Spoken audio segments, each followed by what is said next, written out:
تاکہ ان کے جسم سے ٹپکنے والے پسینے کو وہ اپنی شیشیوں میں بھرتے ہیں اور اس کو اپنے گھروں کے عطر میں ملاتے ہیں۔ اے لوگوں، میں نے محمد کے دیوانوں کو دیکھا ہے، میں نے محمد کے دیوانوں کو دیکھا ہے کہ اگر کوئی حکم دے دے تو یہ نہیں دیکھتے کہ یہ حکم کتنا جوخم بھرا ہے، کتنا خطرناک ہے، اس میں میری جان بھی جا سکتی ہے۔ وہ اپنی اولاد کی، اپنے ماں باپ کی پرواہ نہیں کرتے۔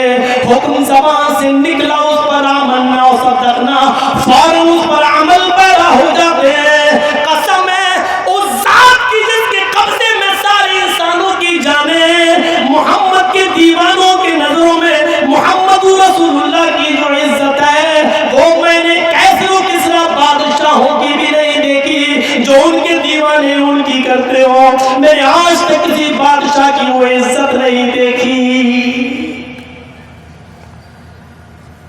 میں کہہ سکتا ہوں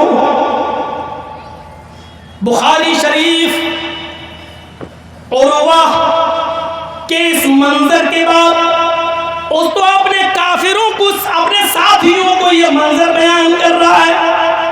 میں یہ کہہ سکتا ہوں بخاری کی اس روایت کے مطابق الٹا بالکل کہ ہم نے جتنی سنتوں کی توہین محمد رسول اللہ کی حدیثوں پر چلائے گئے بلڈوزر، نبی کی سنتوں کا مڈر، شادیوں میں، بیاہ میں، رہن سہن میں، اٹھنے میں، بیٹھنے میں، لیٹنے میں، سونے میں، جاگنے میں، کھانے میں، پینے میں، شادیوں میں، بیاہوں میں، جتنے آج ہم اپنی زندگی میں جو زندگی گزار رہے ہیں، اب زندگی کے ہر شعبے میں جتنی سنتوں پر بلڈوزر ہم نے چلائے ہیں اور جتنی نبی کی سنتوں کی توہین ہم نے کی ہے، ہم مسلمانوں نے کی ہے، میرے بھائیوں میں ڈنکے کی چوٹ پر کہہ سکتا ہوں اتنا سنتوں کا مذاق کافروں نے بھی نہیں اڑایا ہے، اتنا سنتوں کا مذاق یہودی اور عیسائیوں نے بھی نہیں اڑایا ہے جتنا سنتوں کا مذاق اور جتنا نبی اکرم صلی اللہ علیہ وسلم سے کی سیرت کا مذاق ہم نے اور آپ نے اڑایا ہے۔ اور وہ تو کافروں سے بیان کر رہا ہے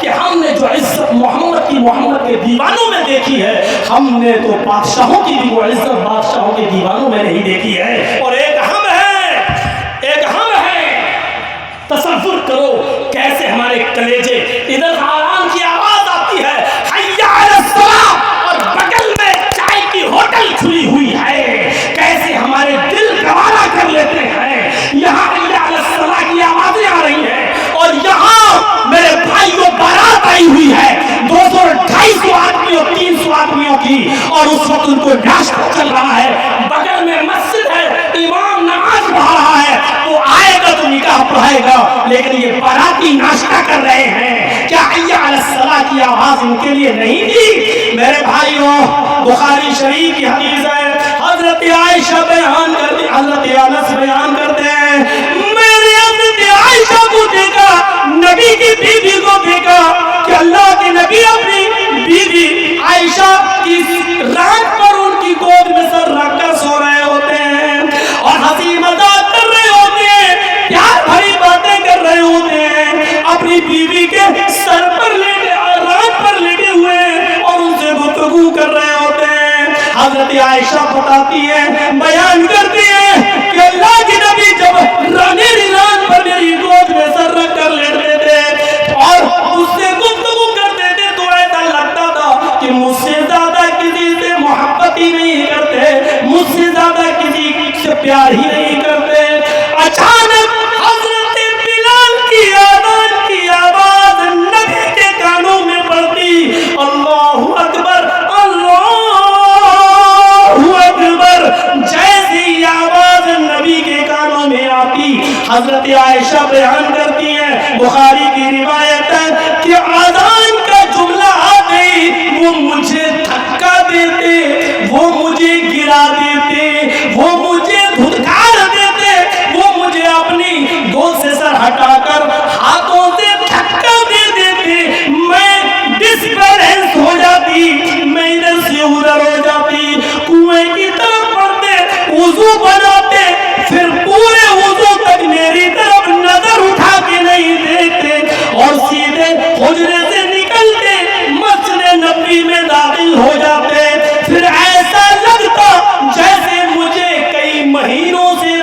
نہیں، پھر ایسا لگتا جیسے مجھے جانتے ہی نہیں، پھر ایسا لگتا جیسے مجھے پہچانتے ہی نہیں۔ عروہ کے ان جملوں کے بعد ہم اپنے آپ کو کیسا محسوس کر رہے ہیں؟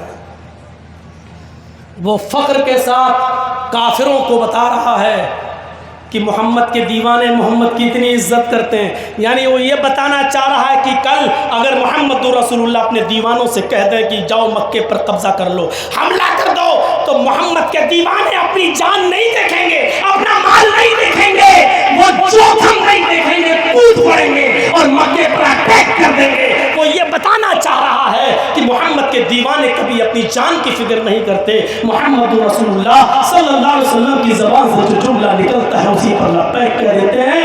وہ پیچھے مڑ کر اپنی بیویوں کو نہیں دیکھتے، وہ پیچھے مڑ کر اپنی اولادوں کو نہیں دیکھتے، وہ اپنے آباء و اجداد کو نہیں۔ اور جو لوکی ہم اور آپ کھاتے ہیں نا، کہیں کدو کہتے ہیں، کہیں لوکی کہتے ہیں، ہمارے ہاں تو لوکی کہا جاتا ہے اس کو۔ گھڑ سواری سیکھ کر آیا تھا بیٹا، پڑھیے سیرت عمر الشبلی نعمانی کی۔